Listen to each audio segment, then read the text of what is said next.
गांव के किनारे एक मिट्टी का पुराना घर था जो सालों से टूटा फूटा लेकिन किसी तरह से टिका हुआ था। उसी घर में रहते थे रामू और उसकी पत्नी मीरा।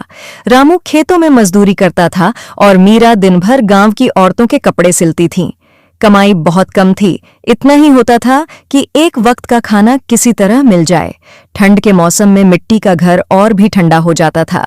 न ढंग के कपड़े थे, न कंबल, न ही लकड़ियां जलाने को। गांव की औरतें मीरा का अक्सर मजाक उड़ाती थीं। एक दिन कुएं से पानी भरने गई मीरा से बगल की औरत शीला बोली, अरे मीरा, तुम अब भी उस मिट्टी के घर में रहती हो? देखो, हम सबके पक्के घर हैं, हीटर हैं, मोटे कंबल हैं, और तुम्हारा घर तो जैसे सर्दी में खुद कांप रहा हो।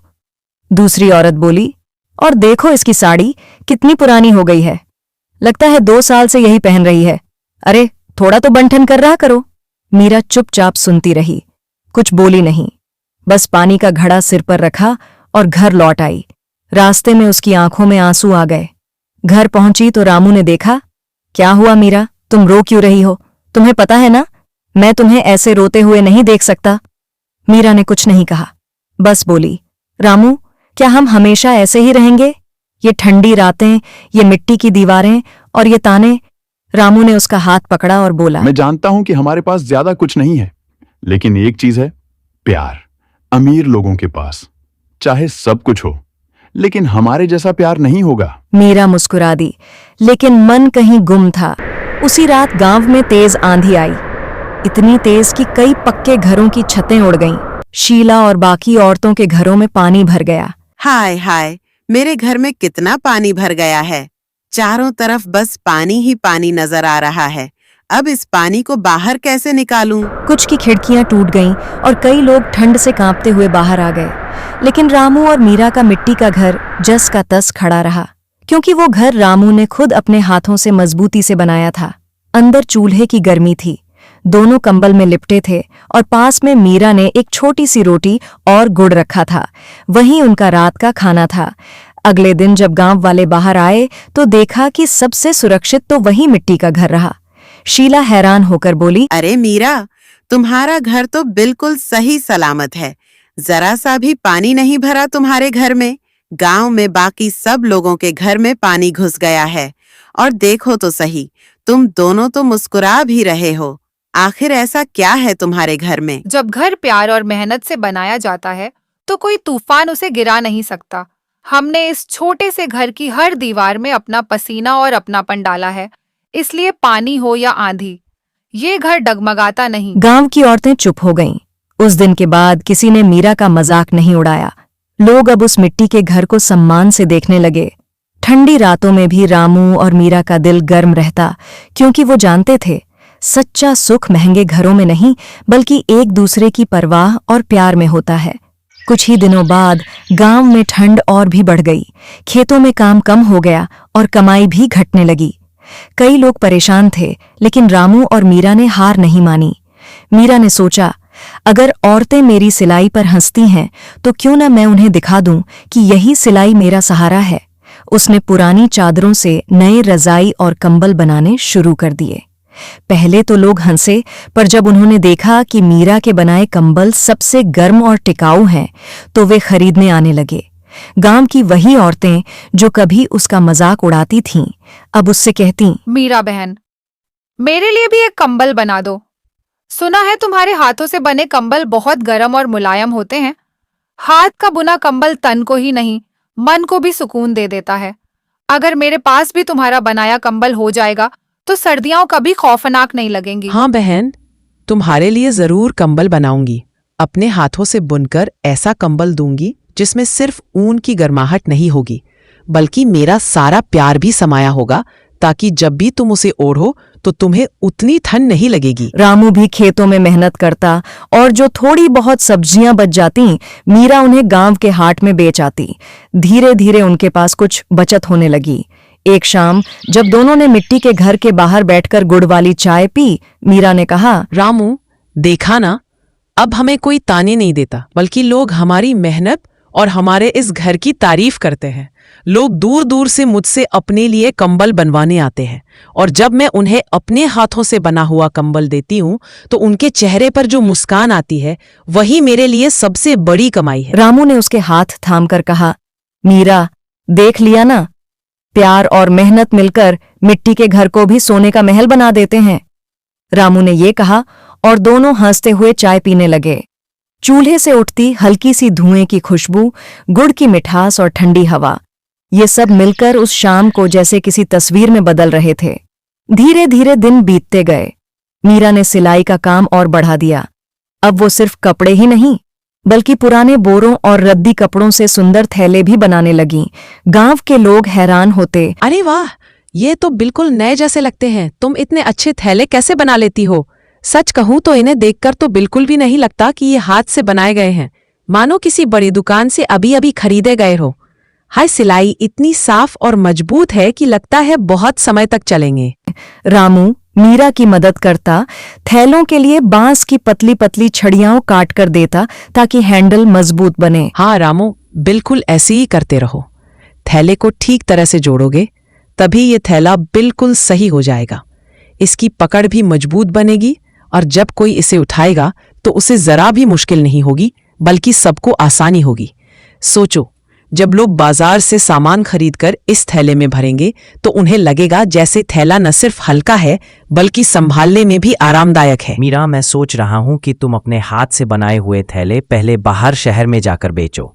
दाज में तो लोग सीमित संख्या में ही खरीदते हैं, लेकिन शहर में तो भीड़ बहुत ज्यादा होती है। वहां हर रोज हजारों लोग आते जाते रहते हैं और सबको किसी न किसी काम के लिए थैले की जरूरत पड़ती ही है। मुझे यकीन है कि जब लोग तुम्हारे बनाए थैले देखेंगे तो उन्हें जरूर पसंद आएंगे, क्योंकि तुम्हारी मेहनत और सिलाई दोनों ही अलग नजर आती है। उनकी बचत अब बढ़ने लगी थी। मिट्टी के घर के एक कोने में उन्होंने एक पुराना लकड़ी का बक्सा रखा था। हर दिन चाहे जितने भी पैसे कम हों उसमें थोड़ा थोड़ा डालते। मीरा अक्सर बक्से पर हाथ फेरते हुए कहती, रामू, ये बक्सा तो हमारे सपनों से भर रहा है। देखना, एक दिन इसमें इतने पैसे होंगे कि हमारी सारी मुश्किलें दूर हो जाएंगी। अगर ये चीज हम पहले सोच लेते तो आज हमारे पास बहुत सारे पैसे होते। अब तो हमारा थैलों का काम भी शुरू हो गया है।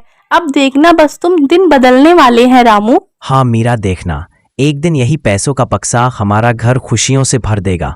अभी भले ही इसमें थोड़े थोड़े पैसे ही पड़ रहे हों, लेकिन धीरे धीरे जब हम रोज इसमें कुछ ना कुछ डालते रहेंगे तो एक दिन यही छोटे छोटे सिक्के और नोट मिलकर बड़ी रकम बन जाएंगे।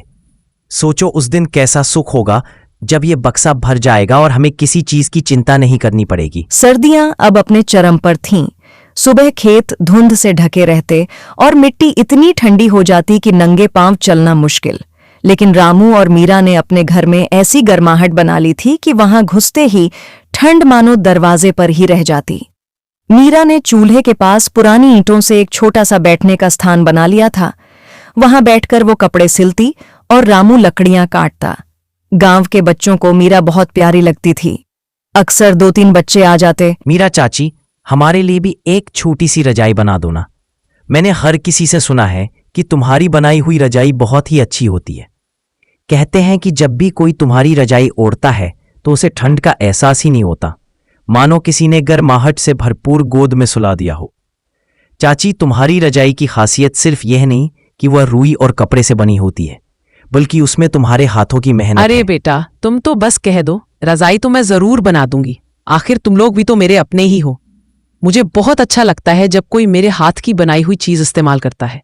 मैं कोशिश करूंगी कि तुम्हारे लिए ऐसी नर्म और गर्म रजाई बनाऊं कि सर्दी का एक झोंका भी पास न आ पाए। रामू बच्चों को कहानियां सुनाता, ऐसी कहानियां जिनमें मेहनत और सच्चाई से हर मुश्किल आसान हो जाती। बच्चों, मैं तुम्हें एक कहानी सुनाता हूँ। बहुत समय पहले की बात है। एक छोटे से गांव में एक गरीब लड़का रहता था।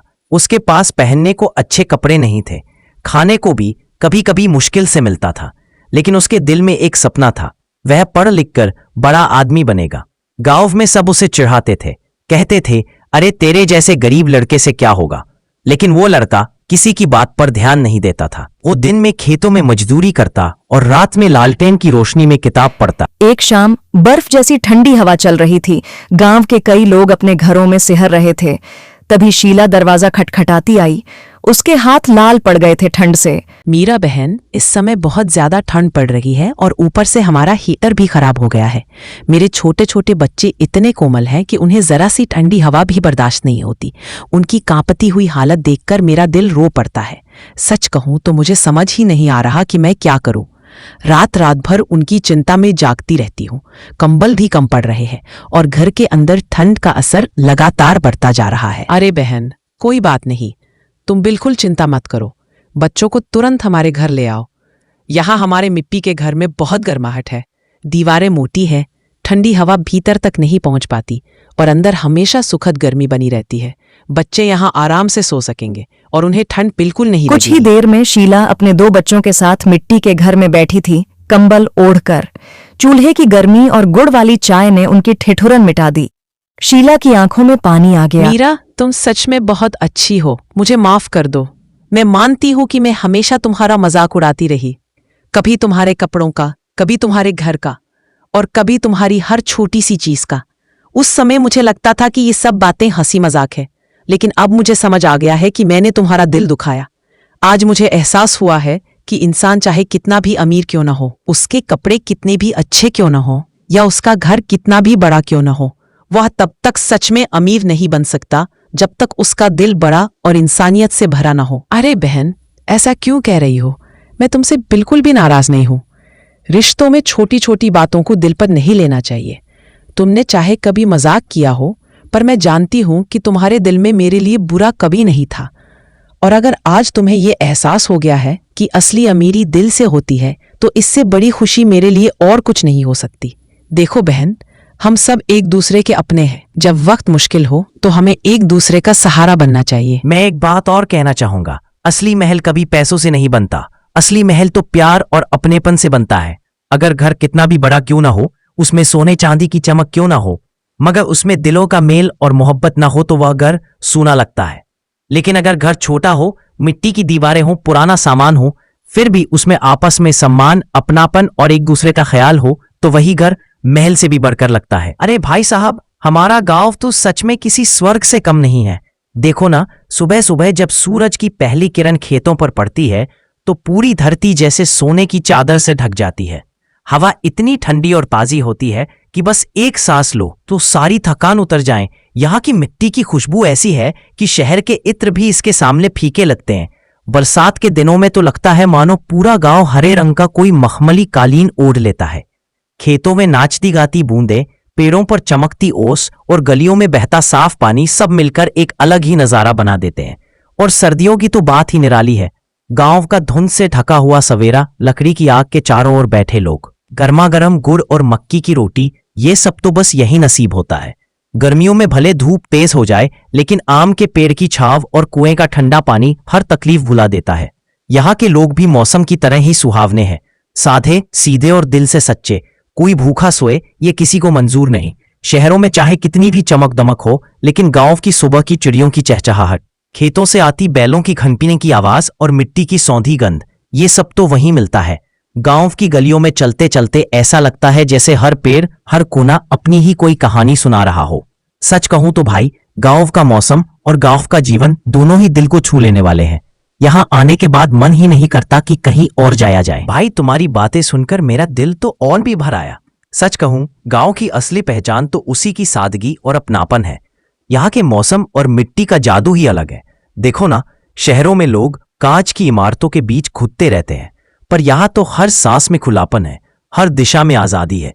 सुबह जब हल्की धूप पेड़ों की डालियों से छनकर आती है तो लगता है जैसे कोई माँ अपने बच्चे के चेहरे पर धीरे धीरे हाथ फेर रही हो।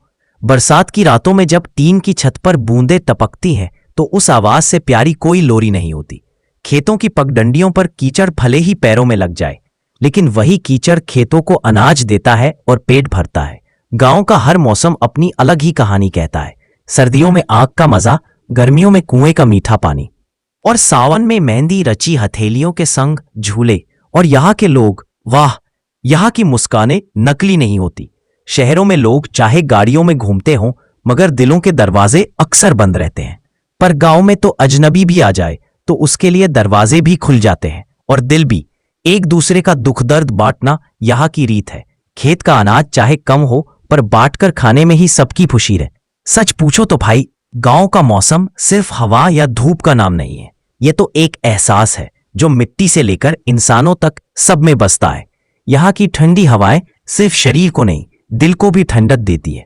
गांव की गलियों में घूमते हुए लगता है मानो हर ईंट, हर पेड़,